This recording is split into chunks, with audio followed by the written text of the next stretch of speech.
Good day, everyone, and welcome to Obidient Family TV. The program is Hope Alive. Yes, there is hope, and the new Nigeria is possible. Now, good morning, afternoon, and evening, depending your time zone. Today, we've come again to have a discussion on what is going on in Nigeria. Earlier today, we talked about the call by Pidon Nigeria for a protest across Nigeria, picketing EFCC's office. But again, we are coming from today with some disturbing discovery. A discovery made by a former chairman of the Special Investigation Panel for the Recovery of Public Property, Obono-Oblah, who makes an explosive allegation against the Buhari administration, which Chief Tinubu said is going to continue from that administration. So it means it's an ongoing thing. This is coming out from the mic on. It's an exclusive interview with Seun Akimboloye, who is the host on the mic on podcast. Obono-Oblah revealed that his panel's effort to recover looted assets were undermined by high-ranking officials. He claimed that recovered assets, including vehicles and properties, were returned to the looters. Obono-Oblah alleges that the Buhari administration, of which Chief Bola Tinubu is continued to implement the legacies, failed to fight corruption despite campaign promises. He cites personal experiences, including his suspension and removal from office, which he attributes to his stubborn pursuit of corruption cases. Specifically, he mentioned that the case of a former director of power, works, and housing, from whom his panel recovered 86 vehicles valued at 500 million naira, was also referenced as senator offshore properties worth over 200 million euro or pounds, which he claimed were ignored by the administration. Obono-Oblah's allegations raise serious questions about the Buhari administration commitment to fighting corruption, of which Chief Bola Tinubu said is going to continue on that direction. This development comes as a surprise to many, given the administration's promise to tackle corruption. Now, and with me to discuss all of this, I'm bringing you, this is our own well-meaning Nigerians and Obedients who are joining me on Zoom tonight to have this very conversation. Welcome, my people, we're on a day for Zoom. Today, now special, they bring waiting Seun Akimboloye. They don't talk. Now credit to him, because now him be the person who interview this Obono-Oblah, and as he talk him and as he take on from there, now we want share make we even think waiting they even happen for Niger where Chief Bola Tinubu they continue from, because in talk say from where Buhari stop, now from there the waka enter. So our people, all this grammar we don't speak before, now I just summarize. We won't look into the corruption where they make we start with the first things first, but make we get the entire way Seun sent out for that very particular event will happen on Saturday. Make we listen to them first, then we will go into the videos. Would you say that in terms of fighting corruption, Buhari government was a failure? I would say so, yes. I got a letter from an American law firm saying that they have assets or access to a bank account in Texas that has over 69 billion US dollars. Proceeds from stolen crude oil. They mentioned the name, Patrick Aziza. And the government did not take action. Nothing. Mr. Malami told your wife yes. that he's a very powerful man. Doesn't Oblah know that I'm a very powerful figure in this government?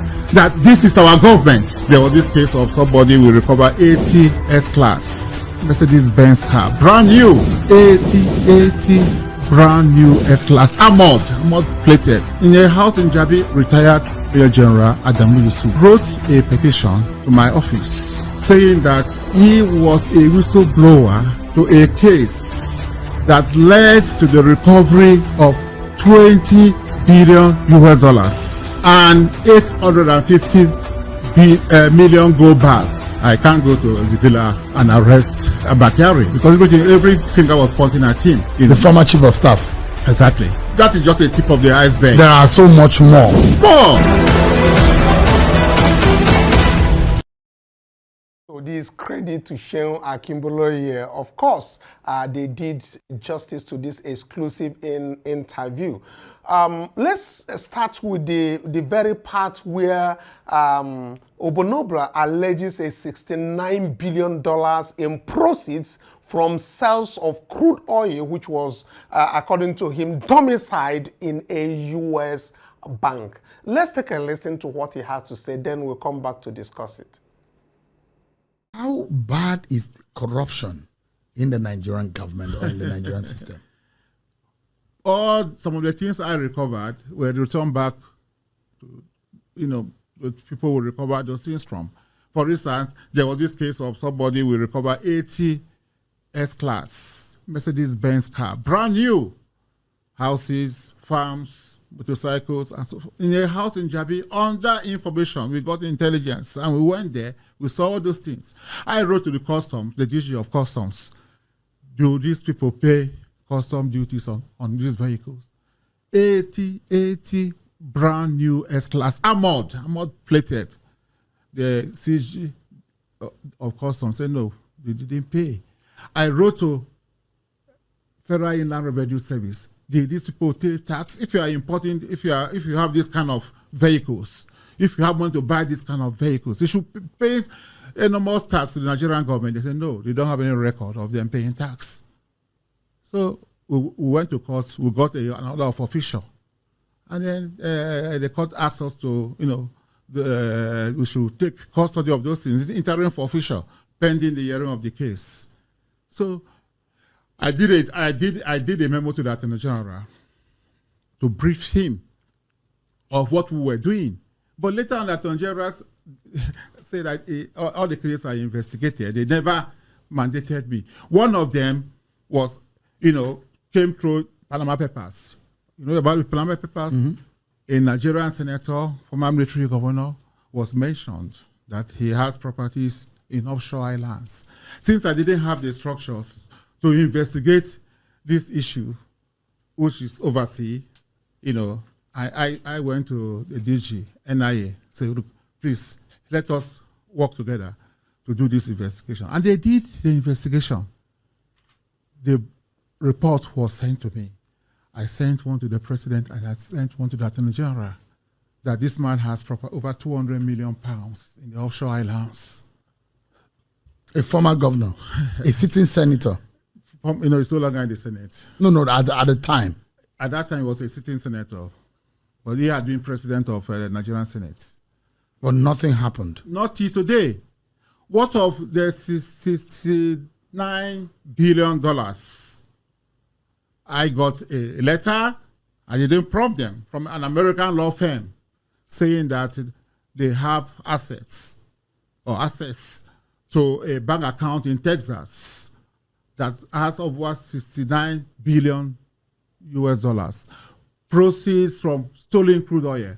And the 9 billion, 69, the proceeds from the crude oil is 60 billion. The 9 billion is, they mentioned the name, Patrick Aziza, who was National Security Advisor. And I thought it was beyond me, so I wrote to the president that this is what this firm has, alleged. Yes.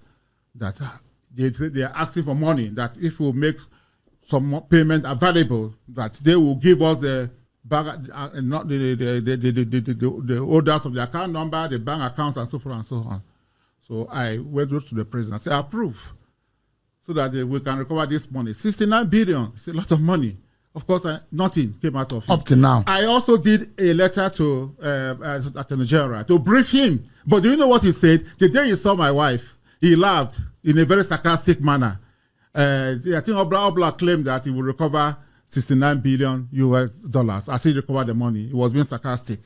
How would I recover the money when you didn't act as the Attorney General?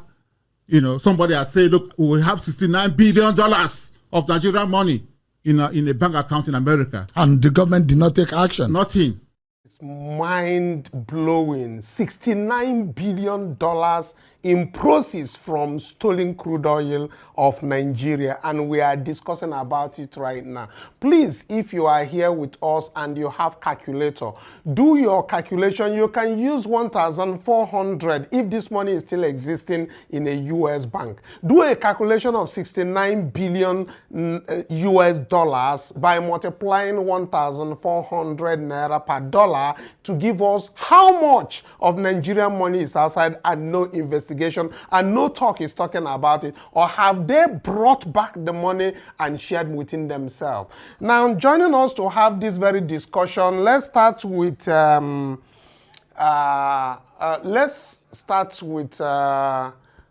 own Lord K, Lord Kingsley. Please, let's hear what you think about this. Let's start with the 69 billion. Good evening, fellow Nigerians. Good evening, Obidient family and everyone in the studio and on Zoom. Thank you very much for this opportunity again. Initially, let me start with the question of, can you do the calculation of 69 billion US dollars right now? That is where using I'm going. 1,400.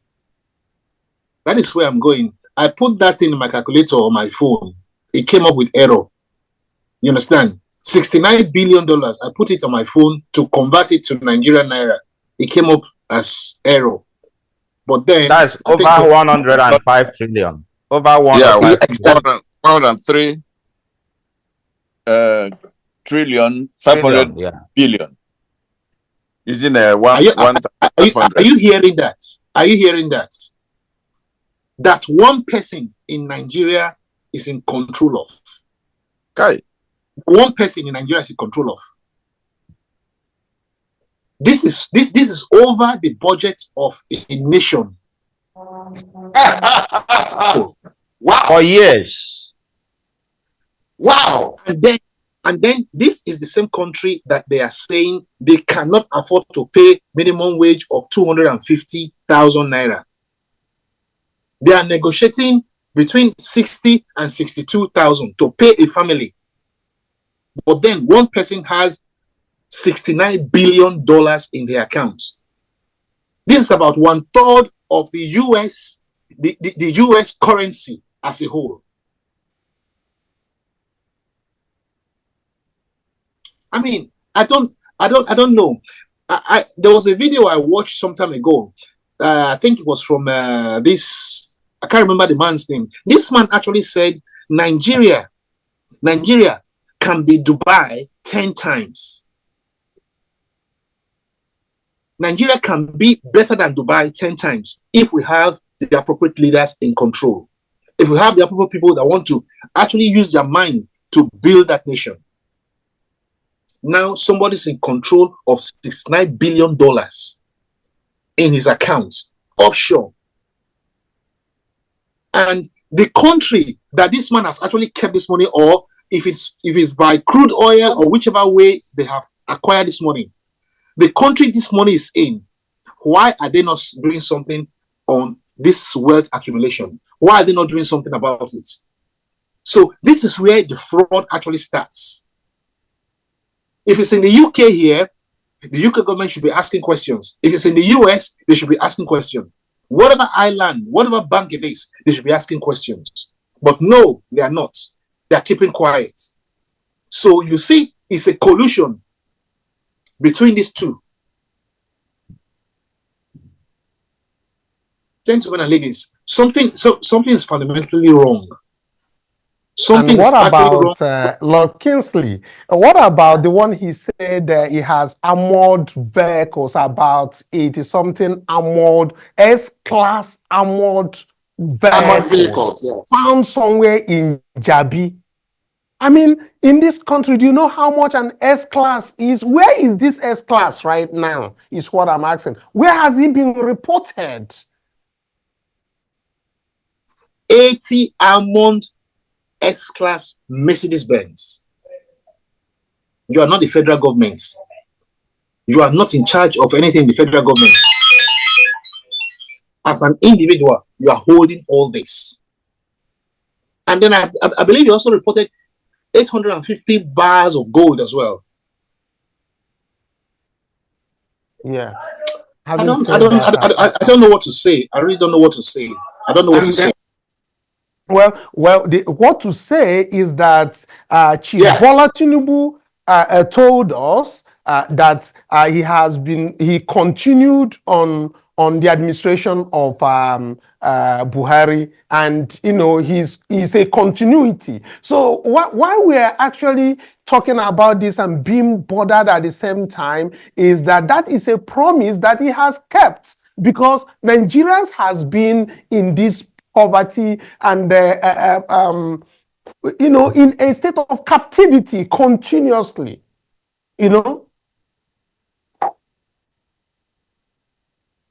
Just think about it. Just think about it. If I may come in here. Why is Tony, it I have one for you. I need you to listen to it. This man said about what Lord Kingsley just mentions, which has to do with 2 billion and then 850 million gold bars, which is also recovered from a minister, and was a sitting. Let's take a listen to that very video so that you can make your comment, Ms. Oni. You know the price for 1 bar of gold? The price for 1 bar of gold, one kg of gold, you know how much that is right now? You are looking at over $85,000. And then somebody is holding 850 of it. Where did they get it from? From our Nigeria soil, from our Nigeria. Let's take a listen. That is why they are fighting. What Obono-Oblah has to say. Cases I investigated was a report by retired Major General Adamu Yusuf. He wrote a petition to my office saying that he was a whistleblower to a case that led to the recovery of 20 billion US dollars and 850 million gold bars, gold bars, from the house of a minister in Jonathan's government. Okay? That the agreement he had with the Abakari was that after the recovery, he was going to have a commission. But that after the operation, the money was recovered. The money was not declared to the government. The gold bars were not declared. Only 350 million gold bars out of 850 million gold bars. So he was angry that I should investigate. So my director of operation was an assistant commissioner of police. He led the investigation, interviewed almost 7 persons, including the controversial Shuma Zerebe from Anambra State, and some other about 7 people, and they all testified to the effect that money was recovered, that they were there in the house when the government team came to recover that money. Which agency of government took? I think it was DSS. DSS, yes, that took, and who had the custody of the gold bars and the monies? Well, I wouldn't know, but he alleged that his commission was not paid, that the people who went to recover the money should be in custody of the money, that he believed that the money was not declared to government, or they under-declared. They didn't declare the $2 billion, but they declared 450 million worth of gold bars. So we investigated, and I saw that, look, this thing is very messy. I can't go to the villa and arrest the Abakari, because every finger was pointing at him.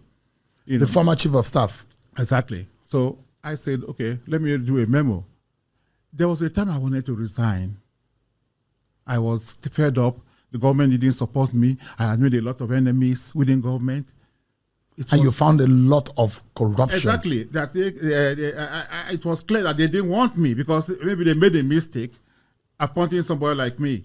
So I told my friend, Osito Okechukwu, he used to be the DG of Voice of America. First of Nigeria. On Nigeria, because I knew him from CPC days. I said, look, I want to leave this job.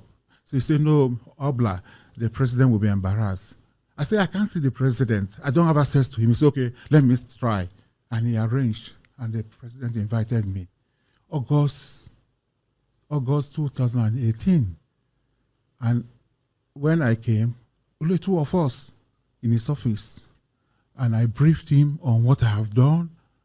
And I also, briefed him on the challenges. And he asked me, who are those people trying to stop you from doing our work? I mentioned some few people, and... who were the people you mentioned? Well, I mentioned some people in the presidency and, including the incident I told you about, where I was doing a query, So, you were queried by the former vice president? Yes.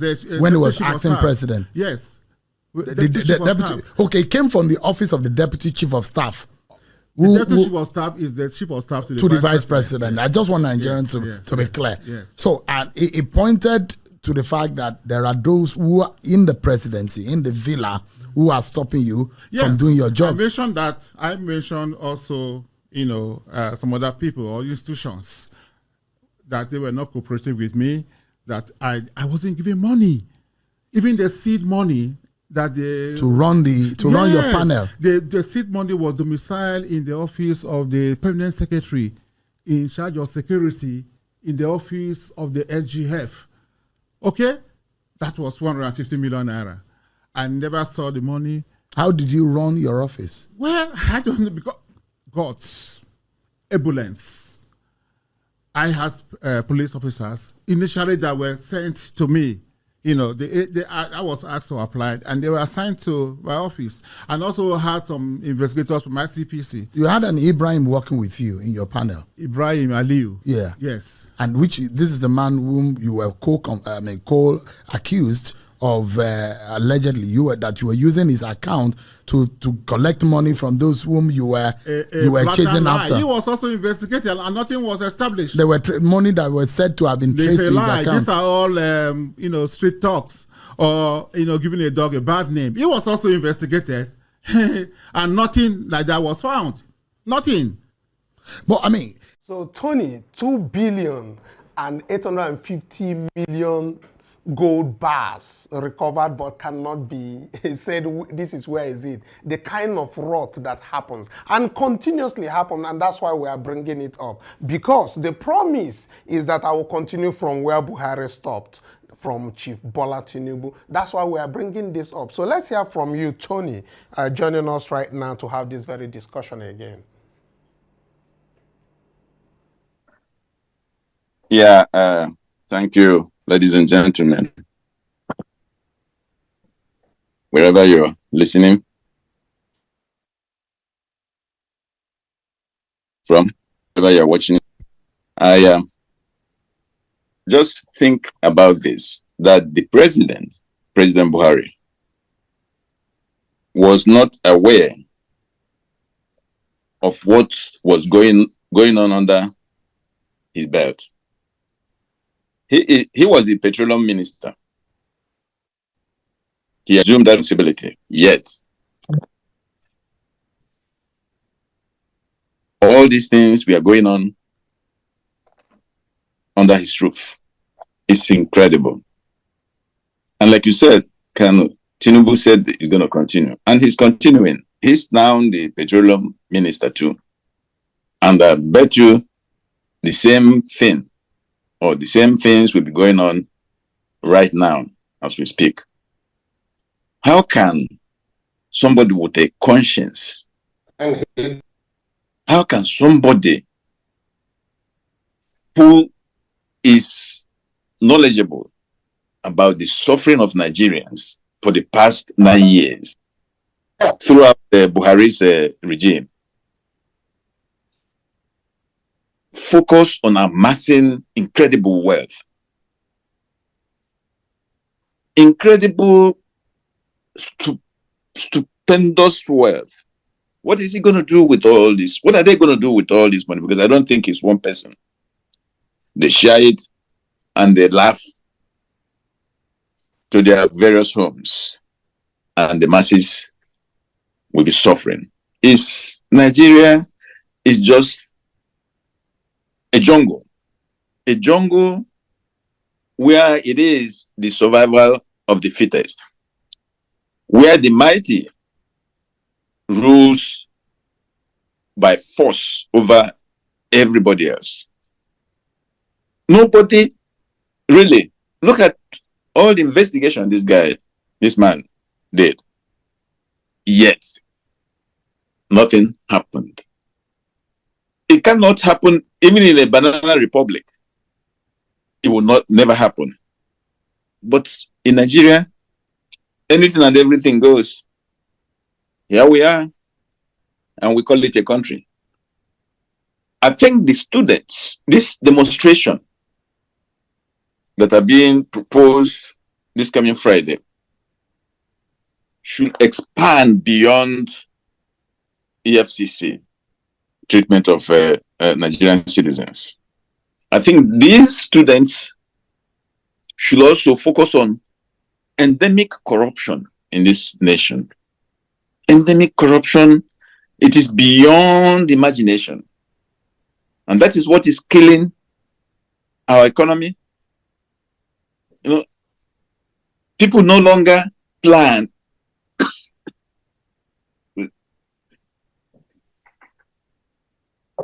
No, excuse me. There's nothing like planning. You know, it used to be that in the colonial period, they have 3 years economic plan or national plan, 5 years national plan, 10 years national plan. Who talks about stuff like that anymore? You don't hear it from anybody. It's just somebody comes in, whoever comes in has his own agenda. He doesn't care where the other guy stopped. He doesn't care where the country is going. It's just to amass wealth and enjoy. This protest, I think, should go beyond, like I said before, should encompass all these maladies Nigerians are going through right now. All of them. Let them expand it. Let them call for every Nigerian who can walk on the streets to come out. That's what we need. It is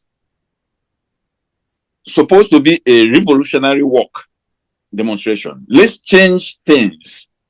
Nothing is working. It's just, if you know somebody in government, you can do anything you want and get away with it. I've never seen anything like that. Let me just leave it like that for now. Thank you very much, Mr. Tony. Let's get the Mr. Bassi's take on this. But Mr. Bassi, before we hear your take on this, I want to bring to your attention that yes, one of the allegations or what this man Obono-Oblah said, that there is a non-remittance of 38 trillion.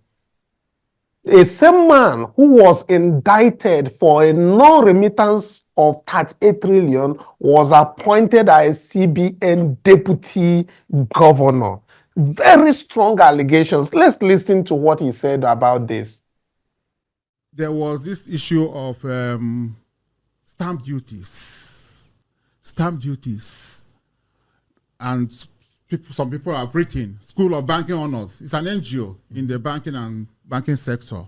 They had written a petition saying that the banks have recovered over 38 trillion over the years for stamp duties, and that this money had not been remitted. Okay? And they mentioned the former acting governor of the central bank.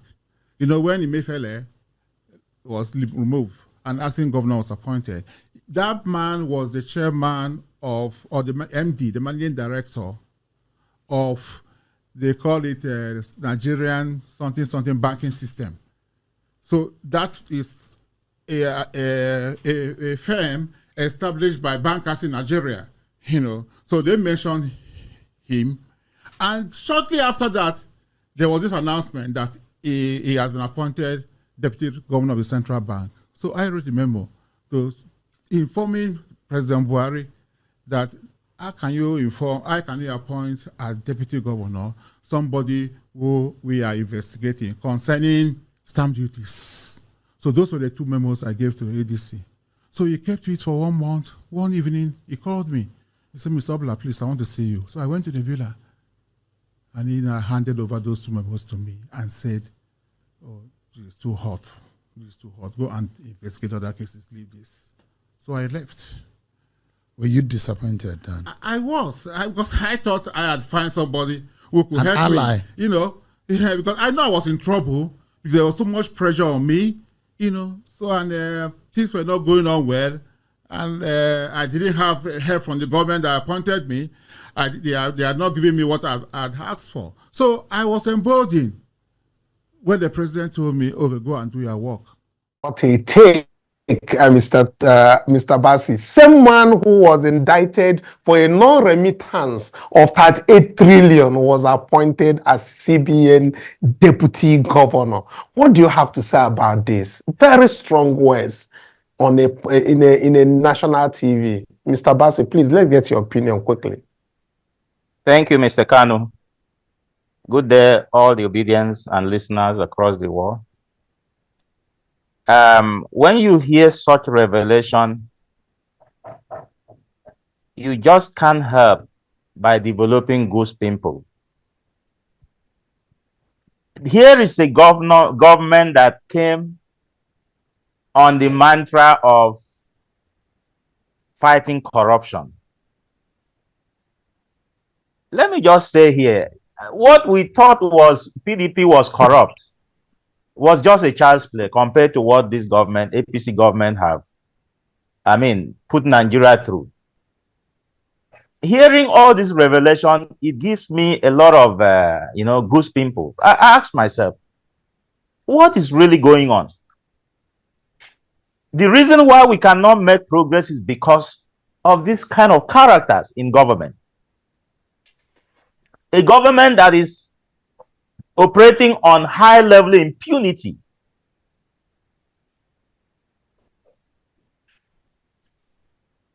They don't care what people think. They don't care what Nigerians are saying. What they are interested in, how to loot the nation, how to plunge the nation deeper and deeper. And yet, like my brother said earlier, Lord Kingsley, they cannot pay workers that are suffering, that are working for this government, simple minimum wage, minimum living wage of 250,000. It's really, really a sorry state for this nation. And you did recall that some times ago, Peter Obi was asked a question that of all the campaign promises of this government, that they've been rated as have not fulfilling their campaign promises. Peter Obi brought the interviewer attention to the fact that this government had actually done well. They have fulfilled their campaign promise. What are those promises? What is that campaign promise? By continuing from where Buhari stopped. And of course, that's a high mark. And we've really seen that the government is continuing from where the previous government stopped by putting Nigeria in debt, plunging Nigeria into the deepest part of the pit. This is what we are seeing. And nobody is saying anything. And I asked myself, Jonathan government was not as bad as this. And yet, Nigerians were out in the streets. What is happening today? Is it that we have been a spell has been cast on Nigerians that we can't even know what is wrong anymore? We have condemned ourselves to the fate and said, okay, whatever will be, will be. I mean, this is not how no nation can survive with this level of impunity, high level of corruption in the system. No nation can survive this. That we are still today called a nation, I think it's by the grace of God. When you look at how much money that is being called, it's mind-boggling. And Nigerians are listening to all this revelation coming out. And yet, nothing is being done. Yet people are campaigning for, oh, he will finish his 8 years. As if 8 years tenure has become a legality. That once you win first tenure, it's compulsory, you must finish 8 terms. They didn't win. Well, once you have been enthroned. So this is where we have found ourselves as a nation. And we really need to wake up, rise up, and do something. Otherwise, we will not have a nation to bequeath to our children and our children's children. Okay, Tony, I also want to, not Tony, Basi, I want to chip in this very call by PDOM Nigeria for a protest to picket all EFCC's office. And do you think it's just to picket EFCC office, or do you share with Tony's call for a total protest on the hardship that is happening to Nigeria, being inflicted on Nigerians who are unable to breathe right now? We need more than picketing EFCC. We need more than that. It shouldn't be PDOM that we should be talking into the street. Enough is enough. We must come to that point where we say enough is enough. Until we get to that point, this impunity will continue to thrive in this nation. Thank you. Thank you very much. Let's get to Elder Obode to round up this. Elder Obode, you've heard all the quotes Obono-Oblah alleged with Sheun Okunbola, who happens to be the person who took the exclusive interview on the Mycon podcast. Now, having heard all of this, what do you have to say about Nigerians' money that is warehoused in the US, about $69 trillion, which of course we can't even do the calculation right off at the studio. What do you have to say about the EFCC's charging the youths, always, busting into hotel rooms, going into hostels, the university hostels in Nigeria, and purposely, intentionally hurting the youth of Nigeria in the name of fighting corruption. Meanwhile, we do have the main corruption who are the Senate and that different states are handling different things without them. Yaya Bello, for example, has not been produced. We know that the Senate president who has been called to come to question has not been prosecuted. None of the cases of EFCC that has been proven, but they keep on molesting, they keep on pushing our youths every day that everybody with a laptop is termed to be or deemed to be a criminal. Elder Statesman, tell us your opinion on this. Well, good evening, everybody. You're welcome to Obidient Television. It boggles the mind what is going on. Okay, take for instance, for a start, our so-called ex-governor, Yaya Bello. There was this drama in the past few months, and Yaya Bello disappeared. And he was being protected by the current governor of Kogi State. What have they said about him? Some people, these are our young people, they went to demonstrate that the EFCC was trying to arrest Yaya Bello for stealing, for corruption generally. No, who has said anything about Yaya Bello recently? Nobody. And that's Governor Tinubu's government. He has promised to continue from where Buhari left over. Then take, for instance, he came into government. Well, they put him in there. His criminal friends. And what did they do? The first event that happened was he was in partnership with this Italian company. And the first thing he did was to buy over this Italian company.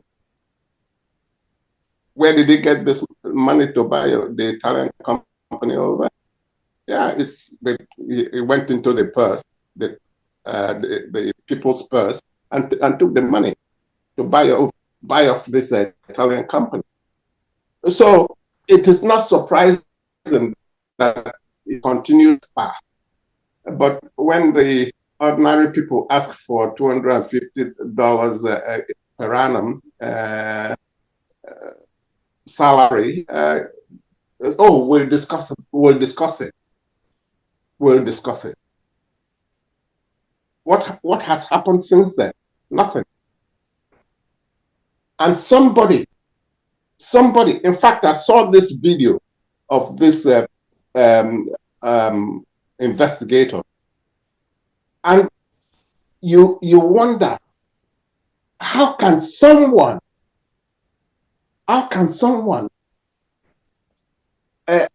have all these cars, and to buy a Mercedes 500 or 600, or to buy a Mercedes GL or GLC? How much does it cost?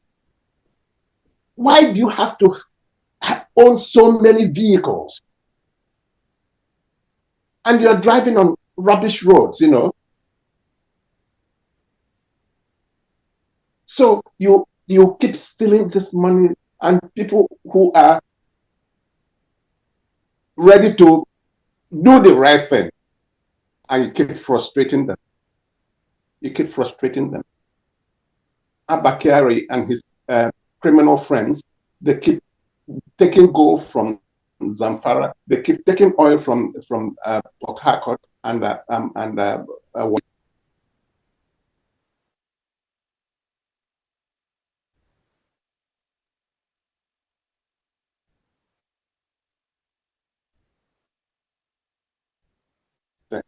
APC. They've perfected, corruption, and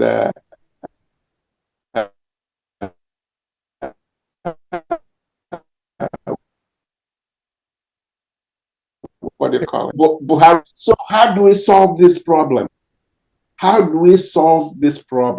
We must sensitize everybody in Nigeria.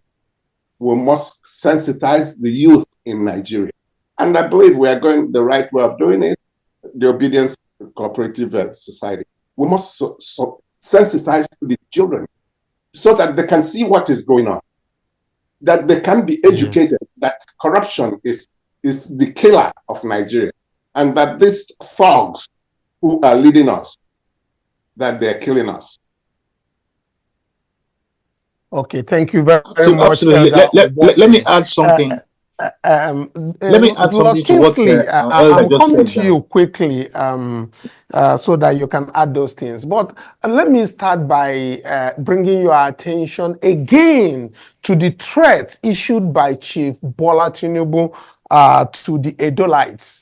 That's what I want to bring again. And on each day, I'll keep bringing you that very particular threat, which is, will Edo people give in to that threat, which is that he will single-handedly, as the president of the Federal Republic of Nigeria, take Edo people and give to APC. Will the Edo people accept this, or have they started working together to defeat that very plan of the APC? To Edo State to APC, there will be no government in Edo State. And that is something we are standing on. That is something we're standing on. It will not happen, not in our generation. Not after the mess he has put the country into. Borrowing more than, almost half of what Buhari borrowed in eight years. This one has borrowed it under 1 year. Look at his EFCC. The EFCC officers he has there right now. These guys, they know that, okay, Yaya Bello actually has all this criminality around his neck, but they are doing nothing to him. They are keeping quiet. Exactly. They're keeping quiet. Nnamdi Kanu, they did everything. They even went abroad to pick him up, to hijack him. But Yaya Bello that is under their neck there, under their throat, under their nose, they cannot pick him up. Don't you see the conspiracy here? Don't you see the conspiracy here? That all these things is a planned job. Yaya Bello is in Nigeria there with them, with EFCC. So you want to tell me that they don't know where he is? And he's even telling them the court he's even telling them the court he wants to go.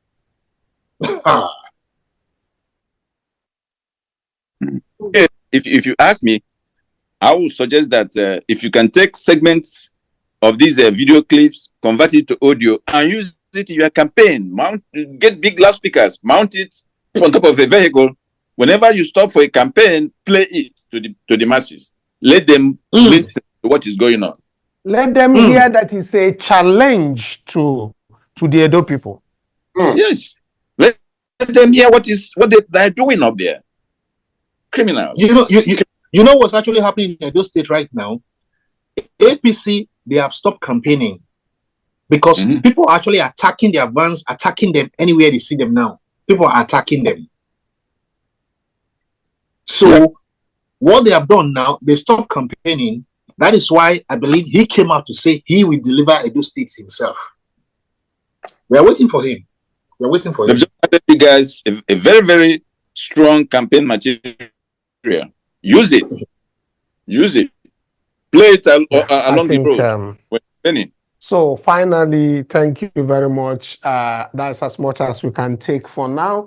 But for the PDOM Nigerians as conveners who are advocating for the protest across Nigeria, I will want to encourage all peace-loving, well-meaning Nigerians to come out for the protest peacefully across the EFCC's office to show their dissatisfaction with how the EFCC operatives are breaking into different homes without any warrants to search, seize, and arrest people.